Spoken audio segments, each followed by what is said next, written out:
In this exercise, we're going to teach you how to place down columns over an architectural background. The first thing you must do is open up your PractiCAD exercise template. Once you've done that, let's focus down here in the lower left corner where we've got this column on the crosshairs here. You can see where we've zoomed in. We must first design a column that matches the one on our exercise template. To do that, let's go into the architectural bin, go to your column icon. Remember that you might have a column in a different place on your bin. In this tutorial on my desktop, it happens to be right here. Find the column icon. We're going to click on it. And then you must adjust your parameters as you see here. Depth should be 12.75. Flange width 12.125. Flange thickness 0.875. Web thickness 0.5. And we've got here a height of 120 inches.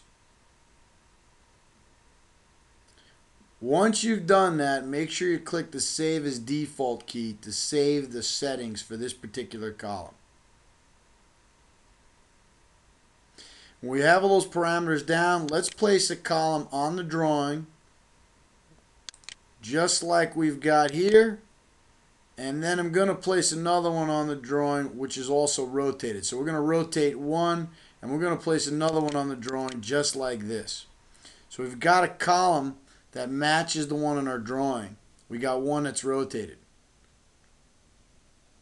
Now what we're going to do is a layer isolate command. On my screen it happens to be here. It's a little key called layer isolate. On default AutoCAD you want to go to the Home tab on the AutoCAD ribbon and you should have a button right here called layer isolate. When you click on it, AutoCAD is going to ask you to select objects on the layers to be isolated. Choose not only the column you've just created, but also the one on the drawing, and then hit enter. When you do that, you should have just the columns on the background drawing. What we're going to do now is copy the columns over to a few different places so that we can use it. To do that, we're going to click on the first column we've designed, and then we're going to use the copy tool, which is also on the AutoCAD ribbon Home tab. It's right here. You can even type in copy, and there are separate tutorials on the copy command. We're going to click on copy, and then we're going to hold by the corner point here. Notice that we've got the node available. The node snap is available if you have your O snaps on. And then just simply copy it directly on top of the columns on the drawing. So what we're going to do here is we're just going to copy it over by panning the drawing and copy it over to these three particular columns. Then we're going to hit escape and we're going to do the same thing with this column that we have rotated. We're going to select this column, hit copy, hold it by the endpoint we'd like to copy it from, the base point, and then we're just going to copy it to the one on the left.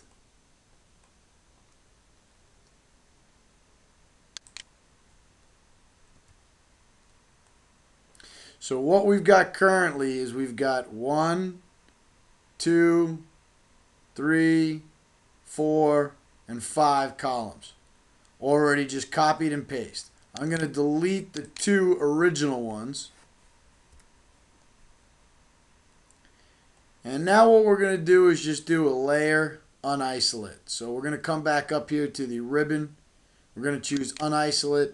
And that's going to simply bring up the PractiCAD columns right here. So what we've done is we successfully built and copied a column on the drawing.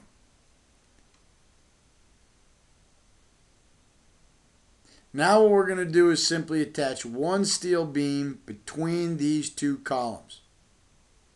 To do that, you're going to want to go into your architectural bin and grab a beam. In this exercise, I'm going to grab a W16 by 67 and I'm going to hit place. You can choose a different architectural beam because your choices could be different than the ones you see on this tutorial. what we're going to do is come over to the item box. And we're going to want to make sure that the steel tab is depressed. And we're going to want to hold by the bottom center. So we're going to hold this steel by the bottom center. Notice that in the elevation box, currently I have 0 feet 0 inches. So the current elevation we're holding this steel by is actually at 0. But what we're going to do is go up into your item box, depress the column tab, and make sure where it says snap to, we have Z top.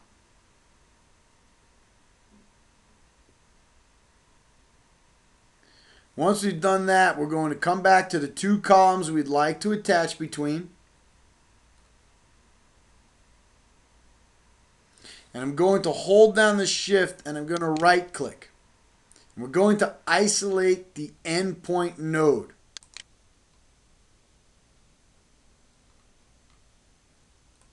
Now that node should be available. You can see it right here as I zoom in. The node is available. And since we have snap to set as top of column, this particular beam we have is going to be already on the top of it. And then what we're going to do is just pan the drawing, come over to the next column we'd like to attach to. We're going to hold shift and right click again to isolate the endpoint.